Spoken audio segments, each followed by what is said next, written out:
Je me plais, moi, dans cet État républicain, démocratique et laïque. Chaque Malien a un droit dans ce pays, quelle que soit son opinion, quelle que soit sa religion.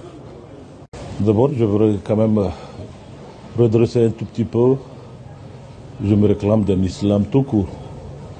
Pas d'islam rigoriste ou islam wahhabite ou saoudien. Moi, je ne connais qu'un islam. L'islam, c'est l'islam.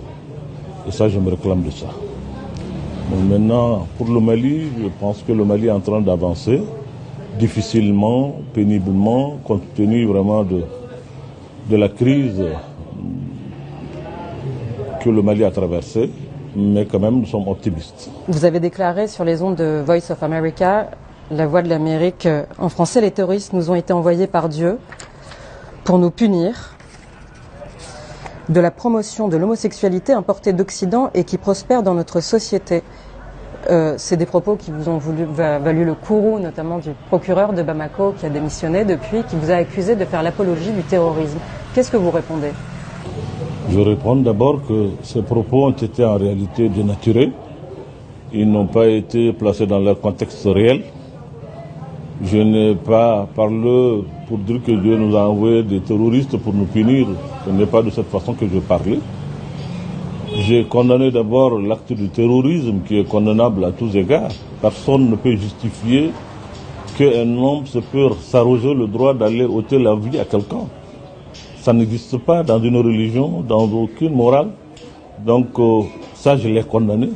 Mais en tant que religieux, je dis qu'on doit aujourd'hui réfléchir et savoir pourquoi ce qui arrive dans ce monde-là nous arrive. Et c'est une interrogation que je dois me poser en tant que religieux. Et si je dois avoir une réponse, c'est une réponse religieuse. C'est en réalité nos comportements aujourd'hui qui girent avec tout ce qui est religion, tout ce qui est valeur sociétale, certainement qui est en train de nous conduire à ces drames. Voilà comment j'ai expliqué les choses et ça doit se mettre dans son contexte. Quand vous dites que vos propos ont été dénaturés, ça veut dire que vous ne les avez pas tenus? Vous n'avez jamais prononcé cette phrase-là? Parce que quand même ça a créé la polémique, plusieurs personnes se sont... écoutez, d'abord moi je n'ai pas parlé sur la Voix de l'Amérique. Hein. C'est les gens qui ont pris ce que j'ai dit pour aller donner ça à la Voix de l'Amérique, ce n'est pas moi. Ils ne m'ont jamais interviewé. Les journaux qui l'ont publié, moi je parlais en langue nationale, Bambana, ils sont allés transcrire. Maintenant, ils ont donné l'interprétation qu'ils veulent à mes propos. Ça va de leur responsabilité. Mais moi, je suis religieux, je le dis, ce monde-là, ce n'est pas les hommes seulement qui gouvernent. Les hommes sont là, ils sont des créatures de Dieu. Il y a des normes que Dieu nous a données. Si on gire avec ces normes-là, il y a des conséquences. Mais ce n'est pas la justification du terrorisme. Non. Il y a eu un accord de paix qui a été signé à Alger au mois de juin. Vous en pensez quoi, vous, de cet accord de paix? Vous, je le rappelle, qui, au début de la crise, est allé négocier. Vous avez donné une chance au dialogue avec les groupes islamistes armés du Nord. Qu'est-ce que vous en pensez de cet accord de paix? Et pourquoi, à votre avis, il est aussi difficile de le mettre en œuvre?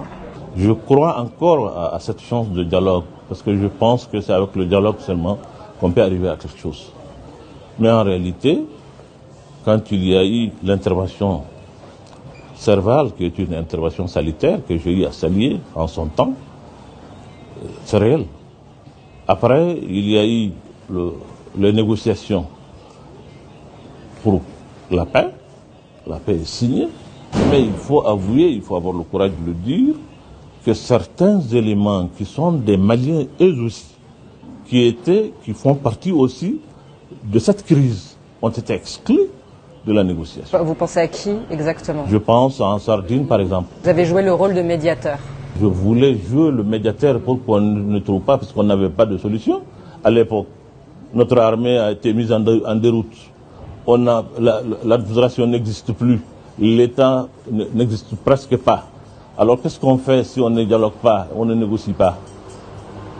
Maintenant, quand les autres sont venus dans notre secours, maintenant il y a une force qui est là.